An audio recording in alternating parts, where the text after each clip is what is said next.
Mesdames et messieurs, bonjour, bonsoir. Je suis PF pour LTLT Lakers tout le temps, la chaîne francophone des Lakers. Ça y est, les Lakers ont signé leur coach pour la saison prochaine dans un contrat de 4 ans, 32 millions de dollars. Il s'agit de JJ Redick. On va en parler dans cette émission. On fera un petit tour dans la ligue pour voir qu'est-ce qui peut être intéressant pour les Lakers. Lakers tout le temps, c'est tout de suite. Step one, wake up early, gonna rise with the sun. Step two, get some good, some food in you.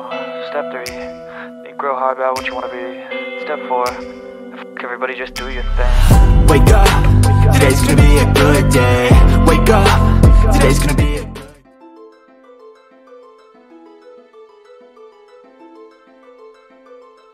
La nouvelle est donc tombée. JJ Redick a été signé par les Los Angeles Lakers. Plusieurs sources le confirment, notamment Real GM et ESPN. Et son éternel Adrian Wojnarowski qui a fait tomber la nouvelle. Eh bien, Rob Pelinka a pris finalement sa décision et c'est un coach qui n'a absolument aucune expérience qui va être à la tête des Los Angeles Lakers. Je pense que déjà, vous pouvez comprendre toutes les interrogations que ça peut entraîner. Voilà, donc l'information a été confirmée par Adrian Wojnarowski, 4 ans, 32 millions de dollars. L'année prochaine, ça commence à 8 millions de dollars. Alors, il faut se rappeler que c'est la première fois depuis Phil Jackson qu'un coach des Lakers a un contrat qui va au-delà des 3 ans. Et ça, c'est déjà un signe de confiance. Je pense que depuis le début, les Lakers avaient JJ Redick dans le viseur. Et bien sûr, l'aventure Don Hurley a pas mal traumatisé le front office des Lakers, on va en parler tout de suite. Eh bien, dès lors qu'il n'a pas accepté l'offre des Lakers, le choix le plus logique, c'était celui de JJ Redick, qui était parmi les premiers à avoir passé en interview aux Lakers. Selon les informations autour de la ligue, l'entretien avec JJ Redick a été particulièrement convaincant du point de vue de l'analyste d'ESPN qui a montré toutes ses connaissances du basket moderne et sa capacité à monter une équipe et à l'organiser pendant toute la saison. Cependant, le gros problème, c'est que JJ Redick n'a jamais entraîné aucune équipe.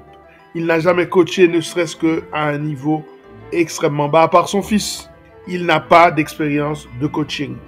Et ça, c'est un grand risque que prend le front office des Lakers. D'autant plus qu'on va le voir, Jeanie Buss est pas mal remonté contre Dan Hurley qui n'a pas accepté l'offre des Lakers. On va d'ailleurs en parler tout de suite.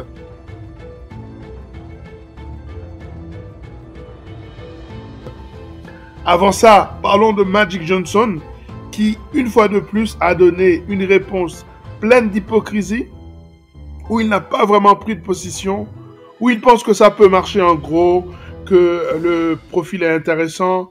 Mais est-ce que c'est quelqu'un qui va avoir du succès comme Steve Kerr, Tyronn Lue ou Doc Rivers parmi les anciens joueurs de la NBA? Ou alors est-ce qu'il va faire partie de toute cette lignée de coachs qui étaient des anciens joueurs et qui n'ont pas eu de succès en NBA? Donc je pense qu'un spécialiste comme lui, quelqu'un qui connaît le basket à ce point-là, il aurait dû se mouiller un peu plus. Est-ce qu'il dit, voilà, je soutiens cette candidature, de toute façon, il n'a pas le choix, le gars, il est signé pour 4 ans? Ou alors, il aurait dû nous dire, écoutez, pour telle ou telle raison, je pense que ça ne marchera pas. Mais encore une fois, Magic Johnson a fait preuve de beaucoup de lâcheté, je trouve, et n'a pas pris une position claire par rapport à cette signature.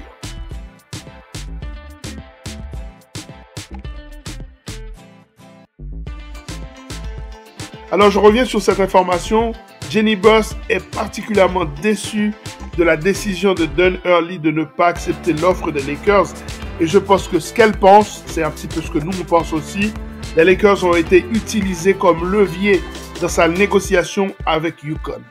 Et ça, pour une franchise avec autant de prestige et autant d'expérience, je pense que ça fait très mauvais genre. Et donc, Jeanie Buss, qui est une femme très intelligente, a compris la manœuvre qui était derrière ça. Et je pense qu'elle est très, très remontée contre Don Hurley, mais aussi peut-être contre Rob Pelinka qui n'a pas su montrer une image beaucoup plus digne des Los Angeles Lakers.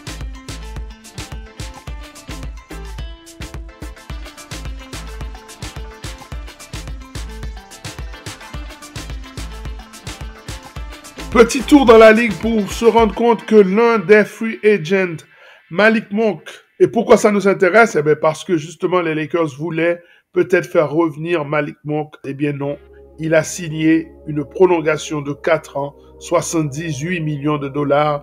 Je pense que c'est tout à fait mérité ce garçon-là. Depuis qu'il a été ressuscité par les Lakers, eh bien c'est un joueur extrêmement fiable.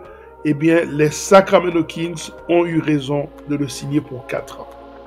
Alors, encore une mauvaise nouvelle pour les Lakers puisque les Thunder ont fait un trade hier soir et ont pu récupérer Alex Caruso. Vous savez, on a beaucoup parlé de Caruso qui était aussi un ancien joueur des Lakers, joueur important, défenseur très dur s'il en est. Eh bien, il va aller renforcer les Thunder. Il va apporter son expérience, il va apporter sa défense qui existait déjà sur le périmètre. Mais comme le Thunder s'est fait marcher dessus par le backcourt des Mavs, eh bien, il fallait trouver une solution. Et je pense qu'ils ont sorti le joueur qui avait de la valeur dans cette équipe, mais qui n'était pas fondamental pour le projet futur, pour le projet de la saison prochaine, parce qu'il faut s'attendre à ce que le Thunder soit une équipe beaucoup plus dangereuse encore.